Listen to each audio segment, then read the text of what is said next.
Hello दोस्तों। आज हम पढ़ेंगे एक ऐसी टॉपिक के बारे में जो अक्सर बोर्ड में पूछा ही जाता है। ठीक है, उस टॉपिक का नाम क्या है? संधारित्र। देखिए, संधारित्र बोलेंगे तो आपको थोड़ा समझने में कन्फ्यूजन होगी, लेकिन जैसे ही हम बोलेंगे कैपेसिटर, कंडेंसर, तो आप तुरंत समझ जाएंगे भाई वही तो है जो हमारे पंखे में लगता है, उसी को संधारित्र बोलते हैं। लेकिन आज जो हम पढ़ेंगे वह उसके बारे में इतना डिटेल में पढ़ेंगे कि आप कभी भूलेंगे ही नहीं कि संधारित्र होता क्या है। ठीक है, तो पहले समझिए इसको लाया क्यों गया है, इसको आखिर लाया क्यों गया है। ठीक है, देखिए जैसे एग्जांपल लीजिए, एक बाल्टी है, आपने बाल्टी में पानी भर दिया, वह बाल्टी में कितना पानी भरेगा? जितना कि उसका आयतन होगा। भाई जितना उसका आयतन होगा उतना ही तो पानी भरेगा। लेकिन जो संधारित्र है उसको इसलिए बनाया गया है कि वह अपने कैपेसिटी से बहुत ज़्यादा काम करे, इसलिए संधारित्र को लाया गया। ठीक है, तो पहले इसकी परिभाषा को बनते हैं, पढ़ते हैं, उसके बाद इसको हम डिटेल में समझते हैं। देखिए संधारित्र होता क्या है। यह एक ऐसा युग्म है, यह एक ऐसा युग्म या समायोजन जिसके द्वारा किसी चालक की धारिता, जिसके द्वारा, देखिए सबसे इंपॉर्टेंट पॉइंट यही है, जिसके द्वारा किसी चालक की धारिता उसके आयतन में परिवर्तन किए बिना बढ़ाया जा सके। भाई कैसे संभव है? आप जानते हैं कि धारिता क्या है। मान लीजिए चालक है तो ये जो इसका यह जो आयतन है यही तो धारिता है, यही तो धारिता। अब यह बोल रहा है कि हम इस धारिता को चेंज भी ना करें, इस धारिता को हम चेंज भी ना करें फिर भी धारिता का मान बढ़ जाए। यह कैसे संभव है? वही तो इस कैपेसिटर की वही खासियत है कि बिना धारिता को चेंज किए ही वह आयतन को बिना आयतन को चेंज किए वह क्या करेगा? धारिता को बढ़ा देगा। बिना उसके आकार को, चालक के आकार को चेंज किए बिना ही धारिता को बढ़ा देगा।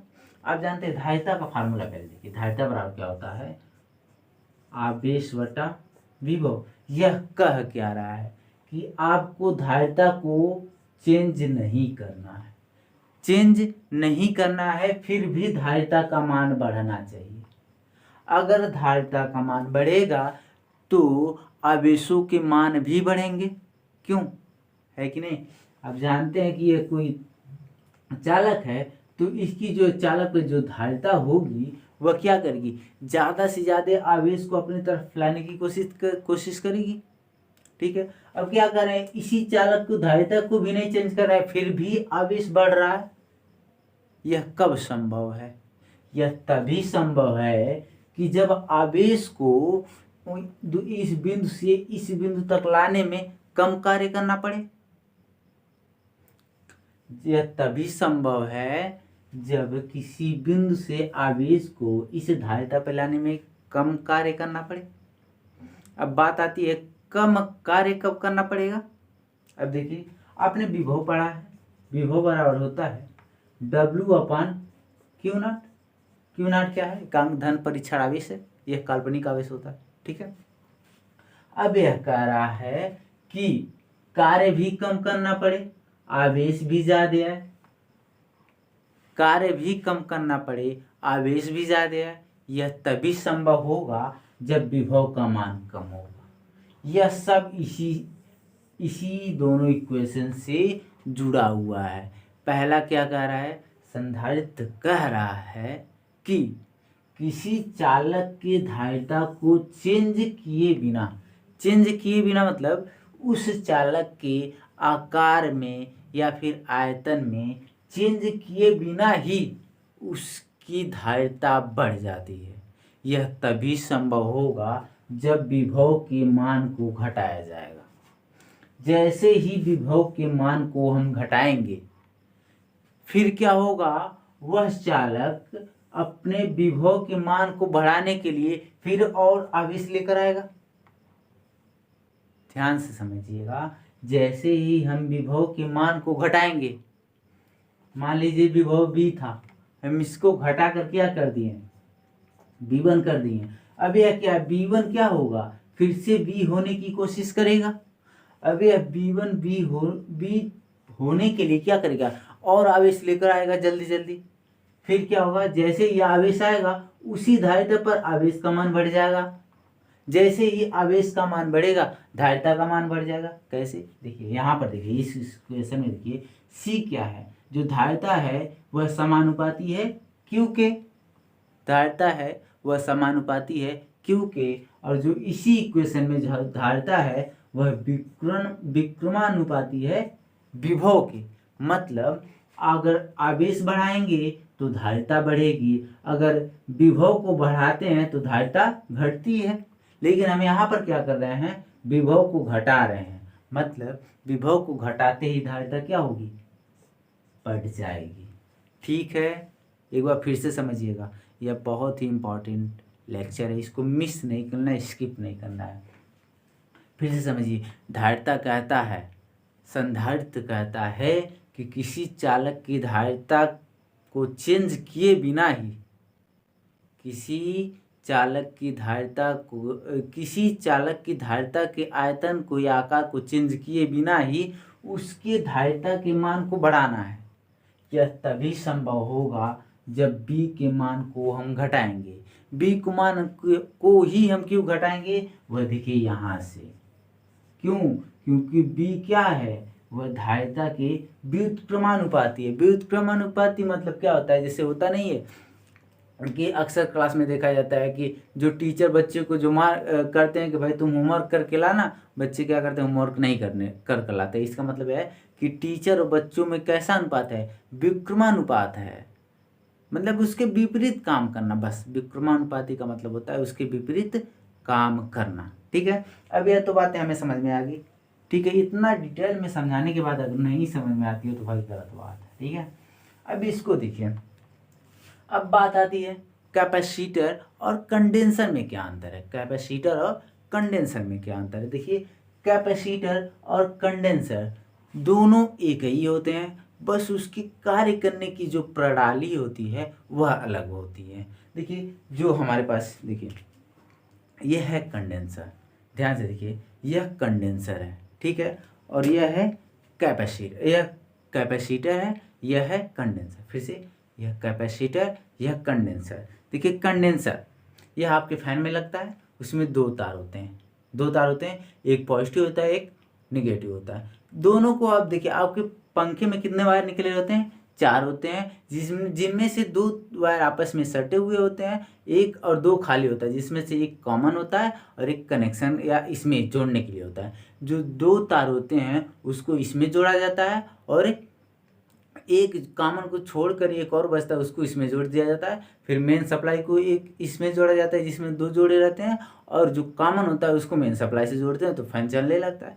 फिर आपने देखा होगा कि फैन जब से हमारा क्या होता है, फैन धीरे धीरे चलने लगता है, फिर आप किसी मिस्त्री को बुलाते हैं, आता है बस इसके वायर को उलट पलट करता है और फैन तेज चलने लगता है। यह कैसे होता है, देखिए होता क्या है, फैन में 2 वाइंडिंग होती है, ठीक है, फैन में 2 वाइंडिंग होती है। अगर उसमें एक वाइंडिंग स्लो काम करने लगती है तो एक क्या रहता है, सुरक्षित रहता है। बस जो 2 वायर आपस में जुड़े रहते हैं बस उसको खोल देना है, और उसमें जो 2 वायर खाली रहते हैं कॉमन को छोड़कर जो एक और रहता है उसको आपस में जोड़ देंगे। फिर उसके बाद फैन को जैसे ही कनेक्शन देंगे वो उसकी स्पीड बढ़ जाती है। ठीक है, समझिएगा। जो कंडेंसर होता है, अब इसका कार्य क्या होता है, जो कंडेंसर होता है यह मोटर को स्टार्ट करता है, यानी कि नचाने की कोशिश करता है। यह क्या होता है, जो कंडेंसर होता है वह हमेशा मोटर को नचाने की कोशिश करता है। ठीक है, अब बात आती है कि कैपेसिटर, यह कैपेसिटर, देखिए इसका कार्य क्या होता है, कंडेंसर जो होता है फैन में लगता है वह 2.5 MFD का होता है या फिर 3 MFD का होता है, जिसको हम माइक्रोफैराड भी बोल सकते हैं। ठीक है, अब देखिए इसका कार्य क्या होता है, यह AC में लगता है। AC में इसका कार्य क्या है, इसका कार्य है जैसे वो कंडेंसर है वो क्या करता है, मोटर को नचाता है, लेकिन यह मोटर को नचाता नहीं है, यह स्टार्ट करता है कंप्रेसर को। यह देखिए स्टार्ट कंप्रेसर को ही कैसे स्टार्ट करता है, ये किसी को भी स्टार्ट करने के लिए ज़्यादा से ज़्यादा एनर्जी चाहिए। जैसे अगर कोई बस खड़ी है, मान लीजिए बस खड़ी है, यह खड़ी हुई है, तो अगर आप इसको जैसे धक्का देने की ढकेलने की कोशिश करेंगे तो ज़्यादा एनर्जी लेगी।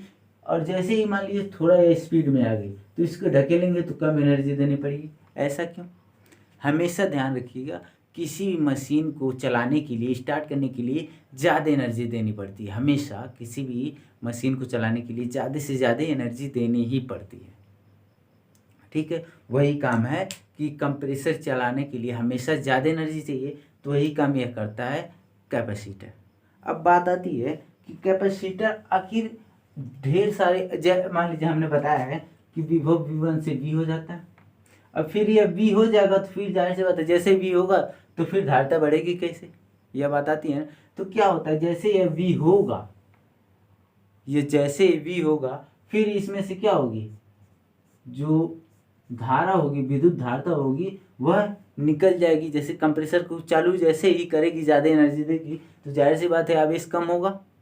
फिर आवेश को बढ़ाने के लिए फिर V से V1, ऐसे ही प्रोसेस ऐसे ही चलता रहेगा और चलता ही रहेगा। और हमेशा ध्यान रखिएगा, जो कैपेसिटर होता है वह कभी DC में कार्य नहीं करता, वह हमेशा AC में कार्य करता है। आपको पता होगा कि नहीं, यह मुझे नहीं मालूम है, लेकिन हम बता रहे हैं, जो कैपेसिटर होता है यह बैटरी की तरह होता है।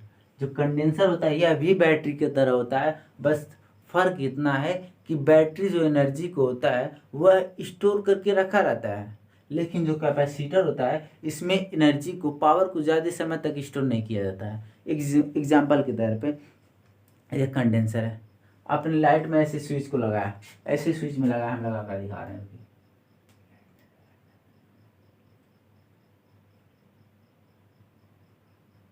देखिए लगा दिए, अब यह चार्ज हो गया, यह चार्ज हो जाएगा। फिर ऐसे जब इसको सटाएंगे तो एनर्जी रिड्यूस होगी, बहुत तेज से एक करंट ऐसे निकलता है। ठीक है, मतलब कहने का मतलब यह है कि जो कंडेंसर होता है, कैपेसिटर होता है, वो बैटरी की तरह कार्य करता है, लेकिन जो पावर को ज़्यादा देर तक रोकता नहीं है, बस उसको रिड्यूस कर देता है, निकाल देता है। ठीक है, हमने यहाँ पर डायग्राम बना रखा है। देखिए इसमें 3 खाने बने हैं, 1 2 3। इसमें यह जो होता है यह कॉमन होता है, यह स्टार्टिंग होता है, और यह रनिंग होता है, और यह स्टार्टिंग होता है। मतलब कॉमन को क्या करते हैं, मेन सप्लाई से जोड़ते हैं, इसको आप फैन से जोड़ देंगे जो AC का फैन होता है, और इससे जो होता है इसको कंप्रेसर से जोड़ते हैं। मतलब सब आपस में, सब जब कनेक्शन पूरा हो जाता है तो AC चलने लगता है। ठीक है, अब देखिए तो हमारा पहला हो गया। ठीक है, ये हमारा पहला हो गया। अब हमने दो परिभाषा लिखी है, एक यह तो हमारा हो गया समायोजन। दो चालकों को क्या बोले हैं, युग्म मतलब क्या होता है, चालक होता है। एक बात और सुनिए, जो इस कंडेंसर में भरा होता है, इसमें जानते हैं आप क्या भरा होता है, इसमें भरा होता है परावैद्युत पदार्थ। परावैद्युत मतलब अचालक पदार्थ। अचालक क्या होता है, अब इसको भी थोड़ा समझ लीजिए, वीडियो लंबा हो जाएगी चलेगी, बस देखिए वीडियो जितना लंबा होता है समझ लीजिए उसमें उतना ही ज्ञान भरा होता है। ठीक है, देखिए कैपेसिटर हो गया, यह हो गया कैपेसिटर। अब इसके अंदर क्या भरा रहता है भाई, इसके अंदर परावैद्युत पदार्थ भरा रहता है। परावैद्युत मतलब अचालक पदार्थ। आप जानते हैं प्रत्येक पदार्थ, जो पदार्थ होते हैं, प्रत्येक पदार्थ जो होते हैं वह किससे मिलकर बने होते हैं, अणुओं से मिलकर बने होते हैं। ठीक है, और यह किससे बने रहते हैं, यह परमाणुओं से बने रहते हैं। ठीक है, यह परमाणुओं से बने होते हैं। अब परमाणु में क्या होते हैं, परमाणु क्या होते हैं, वह आवेशित होते हैं। आवेशित होने का मतलब है जितना धन आवेश होगा उतना ही ऋण आवेश होगा, जितना धन आवेश होगा उतना ही ऋण आवेश होगा। ठीक है, परमाणुओं का मतलब यही है कि जितना धन आवेश होगा उतना ही ऋण आवेश होगा। अब बात आती है धन आवेश कहाँ पर होगा, ऋण आवेश कहाँ पे होगा, तो यह देखिए, यह देखिए, यह हमने क्या बनाया, एक नाभिक बनाया। तो यहाँ पर जो प्रोटॉन होते हैं, यहाँ पर क्या होते हैं, धनावेश होते हैं, और जो इलेक्ट्रॉन जिसको आप क्या बोलते हैं, ऋण आवेश बोलते हैं, वह क्या होते हैं, इसके बाहरी कक्षाओं में घूमते रहते हैं। ऋण आवेश ऐसे घूमते रहते हैं, ऐसे ऐसे घूमते रहते हैं।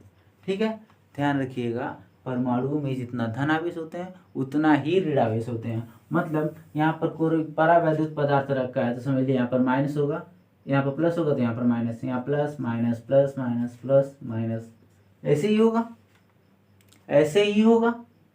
और संधारित्र कैपेसिटर पे क्या होगा, जहाँ पर प्लस है यहाँ पर minus minus minus minus minus plus plus plus plus, तभी तो भाई रिएक्ट करेगा।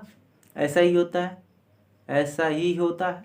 ठीक है, अब देखिए यहाँ तक कोई दिक्कत?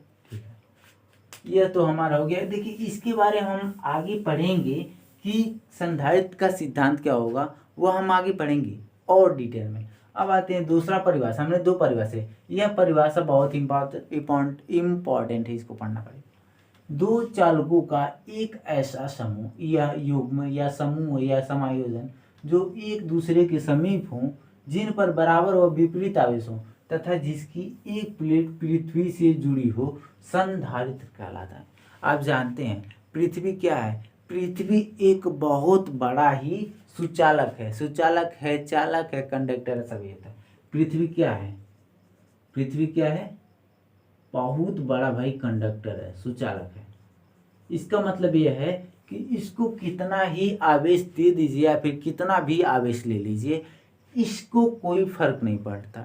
जैसे जैसे समुद्र है, समुद्र में आप हजार लीटर पानी निकाल लीजिए, क्या समुद्र के आयतन में कोई परिवर्तन होने वाला है? नहीं परिवर्तन होने वाला है। सेम चीज़ वही है पृथ्वी की तरह, सेम चीज़ वही है। इससे कितना भी आवेश लीजिए या फिर आवेश दीजिए, कोई फर्क नहीं पड़ता है। ठीक है, न्यूट्रल हमेशा पृथ्वी से ही लिए जाते हैं। आपने देखा होगा कि खम्भों पे यह खम्भा है, तो यहाँ से जो बिजली का खम्भा है, तो यहाँ से एक वायर ऐसी जुड़ी रहती है, देखा होगा आपने। न्यूट्रल ऐसे ही लिया जाता है, जैसे घर में अगर करंट कम आ रही है तो सब भी न्यूट्रल का यूज करते हैं। अर्थिंग, जिसको अर्थिंग बोलते हैं, वो सब ले लेते हैं। ठीक है, अब देखिए इसका क्या आ रहा है कि दो चालकों का एक ऐसा युग्म जो एक दूसरे के समीप हो, जिन पर बराबर विपरीत आवेश हो। अभी तक तो हमने केवल चालक पढ़ा है जिस पर केवल और केवल धनावेश है, लेकिन यहाँ पर बोल रहा है कि बराबर हो और विपरीत भी हो, और क्या हो? आवेश जो हो बराबर हो और एक दूसरे के विपरीत हो। ये कैसे संभव है भाई? बोल रहा है कि आवेश एक दूसरे के समीप भी आ जाए, बराबर भी हो, विपरीत भी हो। आप जानते हैं कि धन और धन आवेश में एक दूसरे को क्या करेंगे? प्रतिकर्षण बल लगाएंगे, जो एक दूसरे से क्या बन जाएंगे? दूर जाएंगे। लेकिन धन और ऋण आवेश में तो एक दूसरे को क्या करेंगे?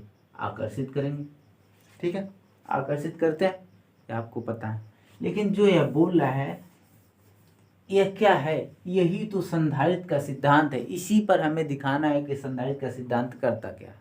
जैसे हमने क्या किया, अभी फिगर हमने बनाया था, ये हमने क्या लिया? एक कैपेसिटर लिया और इसके अंदर क्या भरा है? एक परावैद्युत पदार्थ है, एक परावैद्युत पदार्थ है, यही परावैद्युत पदार्थ है। ये कैपेसिटर बनकर तैयार हो गया, कैपेसिटर बनकर तैयार हो गया। अब क्या करेंगे? देखिए यहाँ पर जितने धन आवेश है उतने भी ऋण आवेश है, और दोनों एक दूसरे के समीप है। बस इसको क्या करना है? हमें अर्थ से जोड़ देना है, अर्थ से जोड़ देंगे। अब इसको हम जैसे ही करंट देंगे, इसको हम जैसे ही करंट देंगे, जितना भी एक्स्ट्रा आवेश आएगा वह धरती ऑब्जर्व कर लेगा। ठीक है, इसके बारे में हम पढ़ेंगे अगले वीडियो में, जो संधारित्र का सिद्धांत है। इन दोनों के बारे में हम डिटेल में पढ़ेंगे। ठीक है, इसका आप स्क्रीनशॉट ले सकते हैं। ठीक है दोस्तों, आशा करता हूँ वीडियो आपको समझ में आया होगा और यह टॉपिक बहुत ही इंपॉर्टेंट है। ठीक है, मिलते हैं अगले वीडियो में। पढ़ते रहिए, बढ़ते रहिए। धन्यवाद।